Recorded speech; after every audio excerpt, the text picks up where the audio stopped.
सरदार मथा सिक सां सलवात पढ़ण घुर्जे सरदार मथा सिक सां सलवात पढ़ण घुर्जे सलवात सरदार मथा सिक सां सलवात पढ़ण घुर्जे ही हुकुम खुदा जो ही हुकुम खुदा जो मुस्लिम खे मञण घुर्जे सरदार मथा सिक सां सलवात पढ़ण घुर्जे सरदार मथा सिक सां सलवात पढ़ण घुर्जे ही हुकुम खुदा जो वही हुकुम खुदा जो ही हुकुम खुदा जो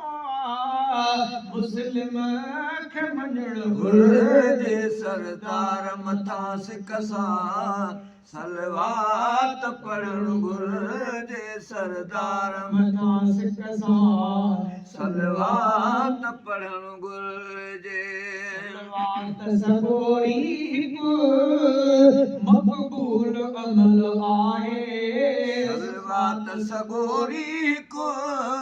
मक़बूल अमल आहे सलवात सगोरी हिकु मक़बूल अमल आहे महबूब इबादत खे महबूब इबादत खे हरगिज़ न छॾण घुर्जे सरदार मथा सिक सां सलवात पढ़ण घुर्जे सरदार मथा सिक सां सलवात पढ़ण घुर्जे हुकुम खुदा जो ही हुकुम खुदा जो मुस्लिम खे मञण घुर्जे सरदार मथा सिक सां सलवात पढ़ण घुर्जे सरदार मथा सिक सां सलवात पढ़ण घुर्जे सलवात इबादत सलवात सआदत सलवात इबादत सलवात सआदत सलवात इबादत सलवात सआदत अहिड़ी इबादत खे हाय पोइ अहिड़ी इबादत खे पोइ अहिड़ी इबादत खे अखियुनि ते रखण घुर्जे सरदार मथा सिक सां सलवात पढ़ण घुर्जे सरदार मथा सिक सां सलवात पढ़ण घुर्जे सलवात सगोरी हिकु हदियो हबीब ने सलवात सगोरी हिकु हदियो हबीबन जे सलवात सगोरी हिकु हदियो हबीबन जे महबूब ॾे तोहफ़ो ही महबूब ॾे तोहफ़ो ही महबूब ॾे तोहफ़ो ही हर वक़्त मुंझण घुर्जे सरदार मथा सिक सां सलवात पढ़ण घुर्जे सरदार मथा सिक सां सलवात पढ़ण घुर्जे